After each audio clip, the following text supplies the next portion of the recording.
So, this is going to be a short and sweet video talking about Diablo 4 Season 2.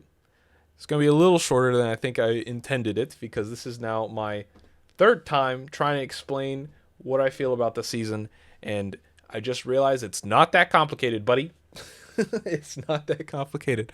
So I'm level 100. I've been playing as a necromancer. I've done all the content in the game except for I have not finished Uber Lilith. I don't know why. I just can't wrap my head around that fight. I get one shot by the little wave things. It is what it is. How do I feel about the new season? And what do I think about going forward in Diablo 4? Well, the second question is actually super easy, and I think it's just like very based. If it's fun, I'm going to keep playing it. If it's not fun, I'm going to stop playing it. I don't know why it has to be anything other than that. People are like, why are you like sucking Blizzard's dick or whatever? I'm not, man.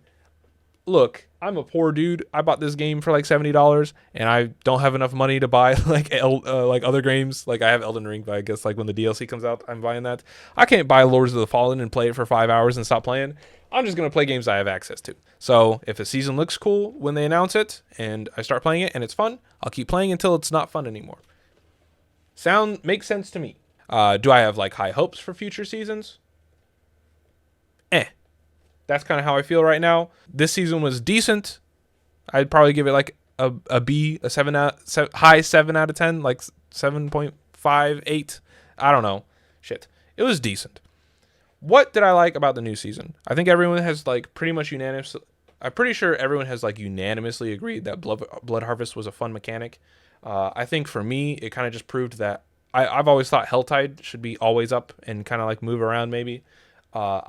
This only makes me more certain of that, and probably add some more whisper stuff to Helltide. I think Blood Harvest should stay around and it should be moved into Helltide. They should be the same thing and it should work the same. So like chests don't always have to be like around. I mean, if you just make it so that chests only proc there are only 2 chests and they just change on the hour, it's really not that different than the way Helltide already exists, because half the time Helltide is over 2 different hours, so there already are 2 chests an hour, except for every now and then when it just happens to line perfectly on the hour. So it's really not that insane to just leave Helltide up. It should just stay up. Anyways, Blood Harvest has been accepted pretty well, and I think that's for a lot of reasons, just because it gives you a lot of shit. It gives you whisper caches. It gives you just good gear from like the Bloodseeker chests, and you get so many keys that it's not like you're never worrying about that. Like some people would get to world tier 3, they would unlock the capstone, not be able to fight anything in world tier 3 because they did it really low level, and then they would just open up some of those chests and get like gear that's like sacred. And I thought that was pretty good. That was like my recommendation to a lot of people. I was like, just like go open chests, you already have keys for them. As well as like it gave you like the materials to upgrade your vampiric powers, and you got decent experience, especially if you gathered all the blood lures and you did like the big fight in the center. And I thought that was really cool because it also made a lot of people work together. Instead of having to do 150 blood lures, you would just do 50 and you would share it with someone else. I thought that was pretty sick. Cool mechanic that they introduced was that little pillar thing that like your blood was getting sucked while you were running around it, and it got harder the longer it went, and it summoned more monsters the longer it went. I really like that mechanic. I really like mechanics that are like wave, like how long can you last type based. So I thought that was really fun. I play Simulacrum in Path of Exile. That's my mechanic. So I thought that was a lot of fun. I really enjoyed that. And I think that they actually should try and find a way to make that like even more of a staple of the game. That should be like a thing that you can do. But so Blood Harvest is a huge dub for Blizzard. I think it was fun, especially because it did what it helped fix what was an issue that was caused by not having to replay the campaign over and over and over again, which was you have something to do level 1 to 50 that's not just like, oh, I'm running the same dungeon over and over again. That season 0 and season 1, that was boring as hell and it sucked. So yeah, I keep saying it, but Blood Harvest was nice. Vampiric powers, kind of like I said when I was going into the season, didn't really care for them. Not that it's going to be bad, it's just going to be kind of like I follow a big build guide, and at some point you're just clicking on stuff. That's kind of how it felt. I was just clicking on stuff, making it work. And I'll take the Rax take of Too many clicks, man. I remember at some point I had like 3,000 potent blood, and I like my wrist hurt from how much I was clicking up and down. Like, open menu. Yes, I want to select. Yes, I want to close. Yes, I want to open the menu again. Yes, I want to select this one. Then I want to upgrade it, and then I want to close the menu again. Too much clicking, bro. Too much clicking, especially because like you want to do it in big batches. Otherwise, you're just opening the menu a billion times every time you get 25 potent blood. So yeah, no, way too much clicking. It should have just been one menu. And I don't even care about the gambling thing. It was fine. You got stuff in a decent amount of time. So, and I really didn't care about the vampiric powers in the first place. I didn't really want to engage with them. Whatever. It's fine. Then there's really only one other thing that was added to the game, and that was the uber bosses that are now farmable. Do I enjoy those? In general, yeah. I would say that I really liked the boss mechanics of a couple of them. Grigor was just fun spectacle when you first engage him. All that lightning comes down. It actually got like the first couple of times I fought him, I was like dodging every mechanic and trying my best to like not take any damage, and that was really fun. And then I also got to the point where me and the person I was grinding with, we would literally just stand in the center square whenever he came down, and it felt so Giga Chad to like tank that and not care. So that was a lot of fun, and I really enjoyed that.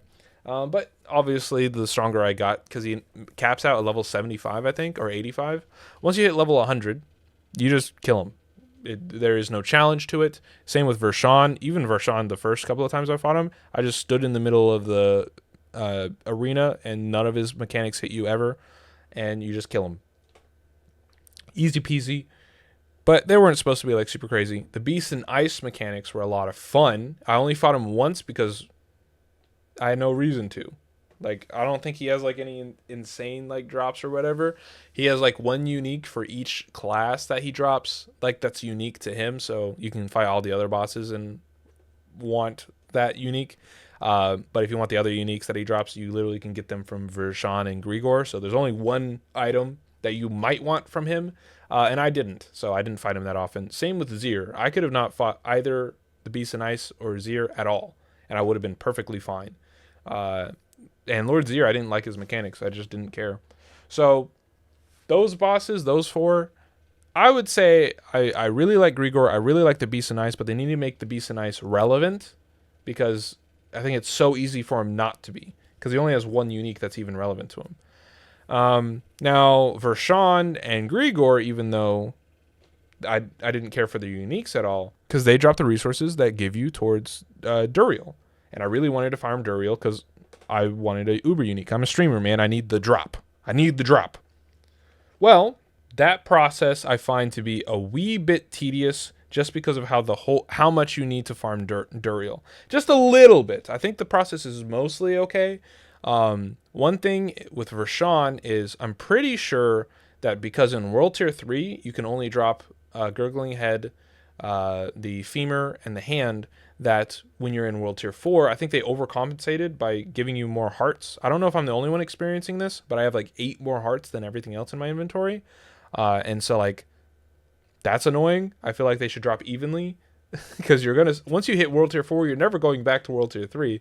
So just like have the drops be even. I don't know if that's weird, but it was like I was over full on like head and hands, and then now I'm like insanely over on the hearts. I have way too many hearts, so that drop rate feels weird. And then because of Helltide being weird, as well as Grigor costing 5 of the living steel, I don't like the interval. Best case scenario from Helltide is that it's 30 minutes before the turn of the hour and 30 minutes after, and you're able to open 4 chests. 4 chests will drop 12 living steel. I mean, technically some chests might grant 2 extra, so I've only ever gotten 14 max. If you have Grigor require 5 living steel, in a decent scenario where you get 12, you're summoning him twice, and then you have 2 just sitting there. And I think that's dumb.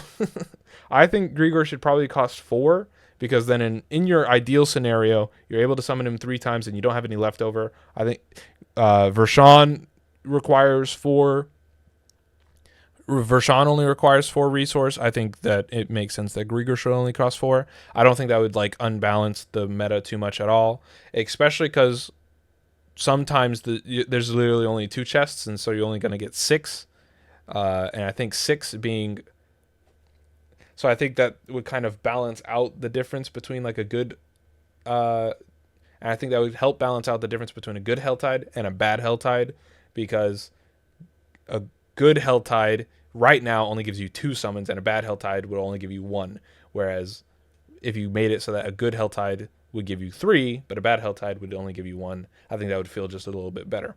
Duriel, I think from watching Ben's video that it was about a 1 in 50 chance to drop a Uber Unique, which I think is pretty fair in a vacuum, because then you're dropping about... Because if you're getting 2 Grigors because if you're getting 2 Grigors for every Helltide, and then you're able to do 2 Vershans every hour while Helltide's off, then you're able to do basically 1 Duriel an hour. It's 2 Duriels every 2 hours, but you're able to do 1 Duriel an hour, and that's 50 hours for an Uber Unique. The reason I don't like it is because it doesn't scale differently with having multiple people in your party. With how good the Uber Uniques are, as at least in the mind of like the common man, I think it sucks when you can see like that like if you're just in a party of 4, that you don't need to do the full process, and it makes solo players just feel like shit. It really does just make being a solo player feel worse when you're sitting here going, oh, I have to do a 50-hour grind to get this item, but if I was just in a party with people, it would only take me, 16 hours? And then obviously there's a whole thing about streamer privilege and people who have like friends, and like it just makes you feel bad for not being part of like a group.